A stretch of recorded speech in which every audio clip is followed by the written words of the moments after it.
Every king need a queen, everybody need a cloud, I'm your protector. I'm also the shoulder you can cry, and this shit here till we die. Yeah, we a match, this shit here till we die. Yeah, we a match, every king need a queen, everybody need a... Hey y'all, hey. So, I've been going back and forth about whether I wanted to make this video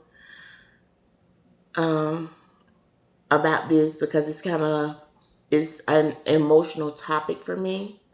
It's very emotional. Yeah, very emotional. So for everyone who does not know, I am a nurse. I'm a registered nurse. I've been a nurse 15 years. May will be 16 years I've been a registered nurse. The majority of that time has been in the emergency room. And I have a previous video that I posted about my kind of like what I do now. I'm an operating room nurse, but I have a love for emergency room nursing. It's just in me. I love it. I mean, I'm an emergency room nurse at heart. But I was on the internet and I came across this article, and it's about the young lady. She was a registered nurse. Her name was Tristin K Smith, or Tristin K Smith. And here's the article that I'm speaking of. I posted it on my Facebook page. So that's the article. And so Miss Tristan, she was very young. She was 28 years old. She was a registered nurse. I'm gathering that she worked in an emergency room, if I'm not mistaken. And she, back in August, she committed suicide. And her family found a letter on her laptop. And it was called A Letter to My Abuser. And her abuser is the healthcare system, hospital she was working at. And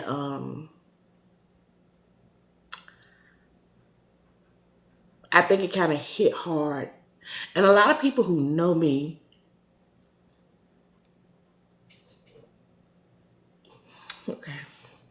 a lot of people who know me personally, they're going to know why this is like sitting on me like this. And I guess a lot of them, when they saw this article, it probably sat on them too, you know. But we're going to press through this and get through this. She was a registered nurse. She was 28 years old.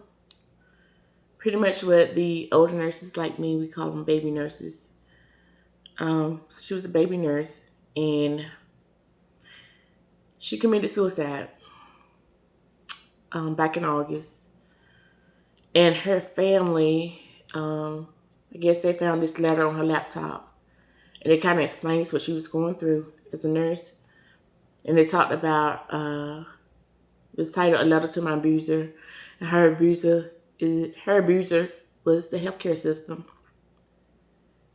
And I know I've read this about 10 times, because I know every emotion that she was speaking of. And I think those who know me, they're going to know why this is sitting so heavy on me.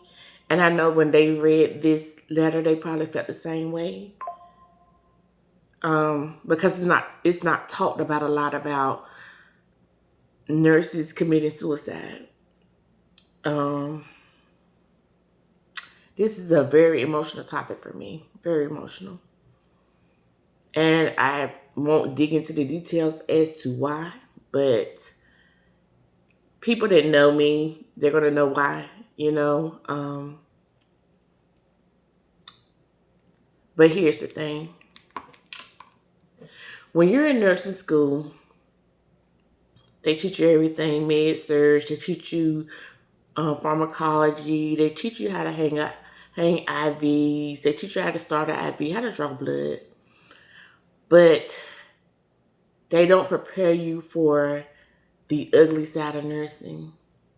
And when I say the ugly side of nursing, nursing is like a double-edged sword. It's like an abuser. It's like you're in an abusive relationship. Sometimes it loves you and sometimes it hates you. But you love it.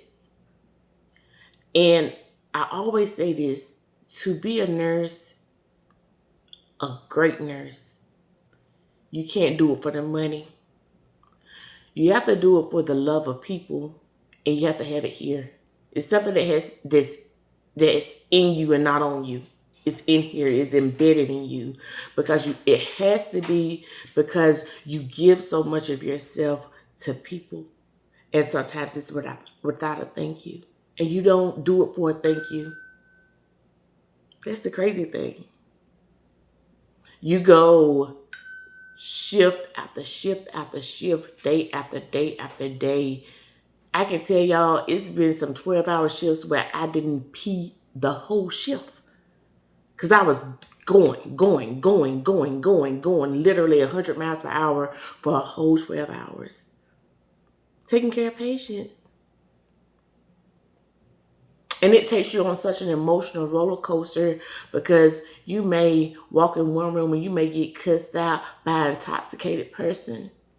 You may be called everything in the world. You may be called every bitch it is. I've been called, baby. If it's a name for it, I've been called it, okay?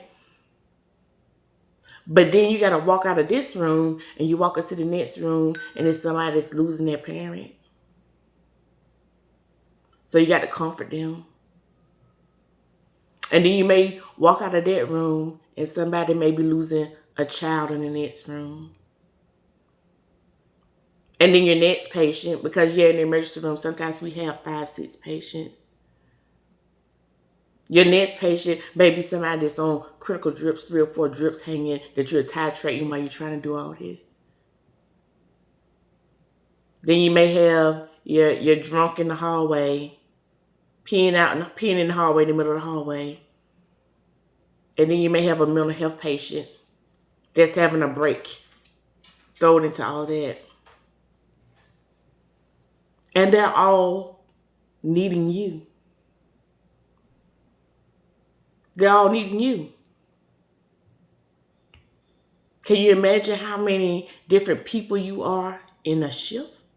This is just in one shift. This may be the first 4 hours of your shift. Let's not talk about everything that goes on in that 12-hour shift. You may be 30 different people by the time you get home.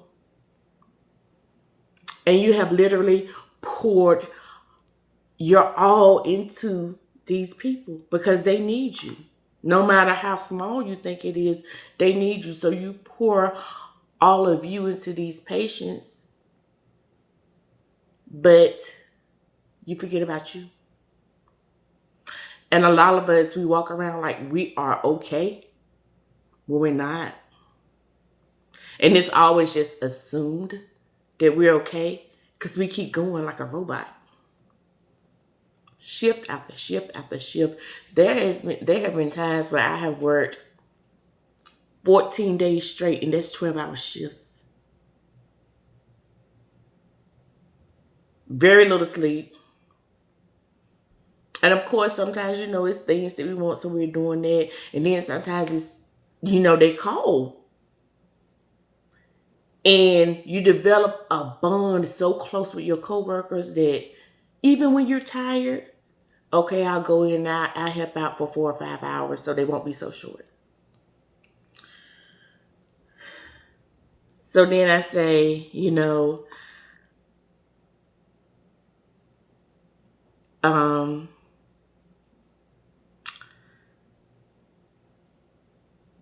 when do we take care of us? When do we take care of us? That's the question. And when you're in nursing school, they don't prepare you for the emotional ride that you get on. And it looks all glamorous from the outside, but when you get in there, it's a totally different, it's a beast, it's a monster. And it'll chew you up and spit you out. And it's healthcare. But you do it because you love it. But to all my nurses, I'm going to say, don't forget to take care of you. While you're taking care of everybody else, don't forget to take care of you. Don't forget to take care of this, because this is going through it. This breaks. This can break easily. It can break.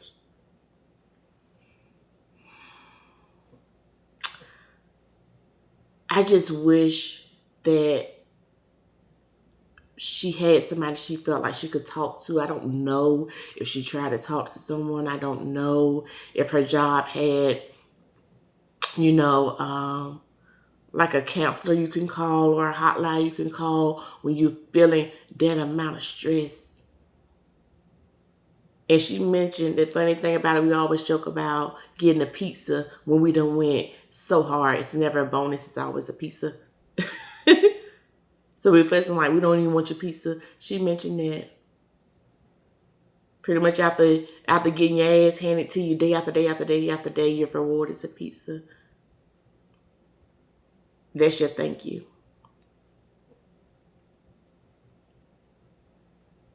That's why I say you have to do it because of the love of the people. But you have to also take care of you here and you here. And that's what they don't teach in nursing school.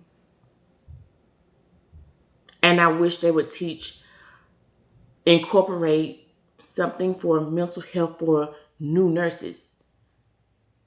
They need it. They need it. It's a lot. And it takes such a toll on you. And I don't say this to get any sympathy, because we in this, like when you say that you're going to become a nurse, this is what you're signing up for. And sometimes you're blindly doing it because you just want to help people.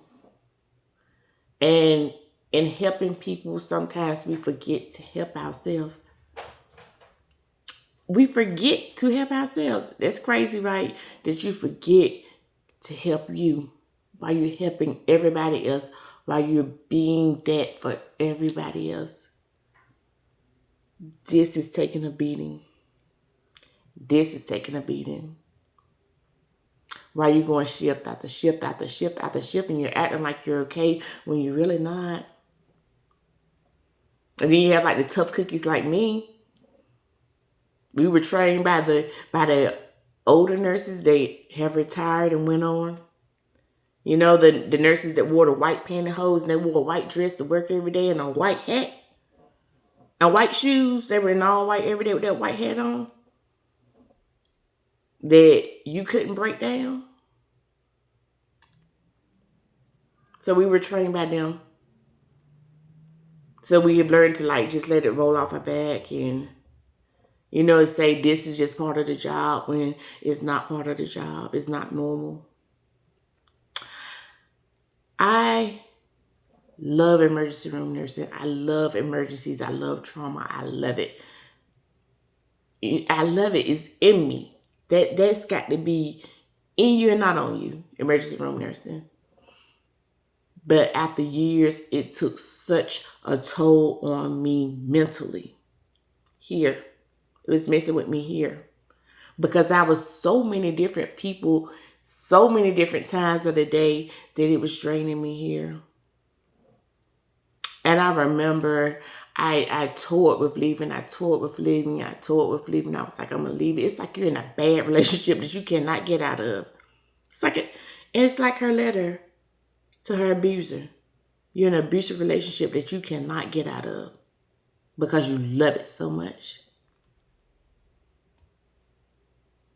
And I had to let my abuser go. To me, the emergency room was abusive. I still love it. And I still go down there and work. I love it. I gotta have it. It's like a fix, because you love it so much. But for my own mental health, I had to pull back and let it go. And I wish that when you're in nursing school, that they had a course to help you prepare for the mental turmoil that you're going to go through. It's so much that you're going to go through. It's days where you don't eat anything all day long. If your lunch is literally a bag of chips and a soda. And then when you get home, you're so exhausted mentally and physically. And then when you go home, you got to be a mother and a wife on top of all that. Or a father and a husband, because there are male nurses. So you got to put another hat on when you go through the door. And still, no time for you. Like I said earlier, I can remember getting off work and I would just sit in my car for like an hour. Just to decompress from the day. I would just literally sit in that car for like an hour and just have a meltdown. A complete meltdown. And cry my eyes out. And I didn't know why. But it was because of the toll that it was taking here. Because like I described what I just described to you is a typical 2-3 hours in the emergency room in a shift. You got to suck it up, buttercup, because we got 9 more to go. So we got 9 more rounds of this to go. So we don't know what else we're going to get in this shift. So we got to go in here, dry your eyes, and get back to it. And that's why I always try to be gentle with new nurses, because it's a lot. It's a lot. It's a lot. It's more than you could have ever thought you would get. Like you could never think that you were getting yourself into this, because it's crazy. It gets so crazy. But it's the love that you have for people that keep you there. I say all this to say this. All that to say this. Do not forget to take care of you. You got to remember to take care of you. If you can't remember anything else, if you don't take anything else away from this video, remember sometimes you got to take care of you. And the money ain't always worth it. The double time they offering, the triple time they offering. Sometimes you need that mental health day for you to get yourself back on track. I tell people all the time, if you wake up in the morning and your body's just saying, I can't do it, baby, that's a mental health day call out. Now, I'm not saying abuse your job and be calling out all the time talking about mental health. Then at this point, you need to see a therapist. But sometimes, I know I've done it. I have just woken up and my mind and my body said, not today. I can't do it. We got to sit down. I don't want to do nothing but lay in bed today. I can't do it. I got to take care of me today. And your body will talk to you, and you have to learn to listen to the signs that your mind and your body is giving you. I just wish that she could have got the help that she needed. I don't know if she said anything. I don't know what went on with the whole situation, but my heart goes out to her family. Because I know what that is like to feel that. I know personally. Because I felt it. And I can guarantee you, anybody that's been a nurse long enough, whether it's a week or 2 weeks, or if it's 30 years, 40 years, they have felt that. They have felt it.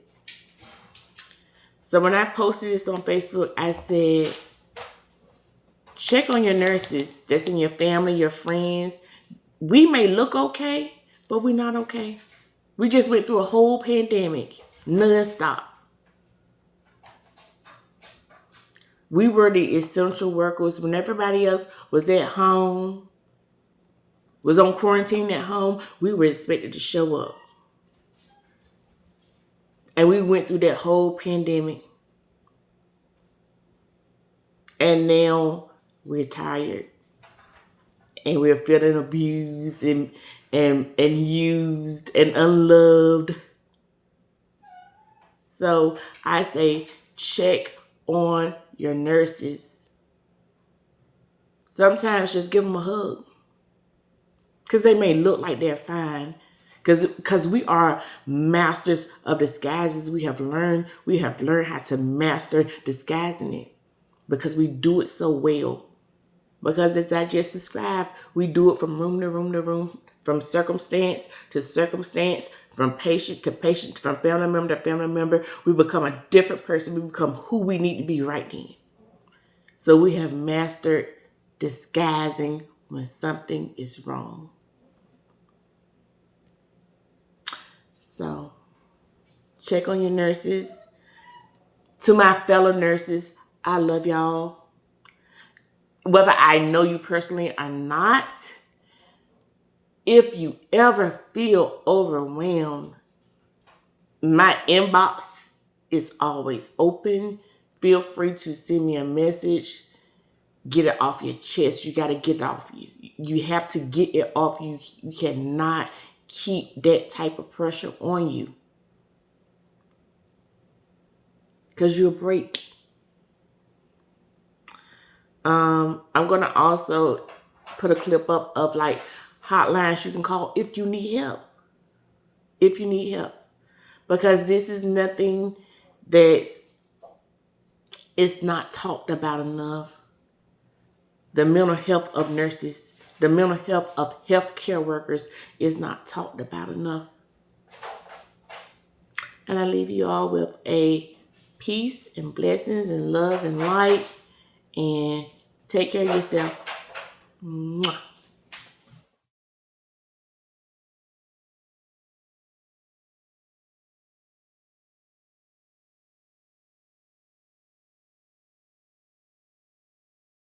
I would like to get to know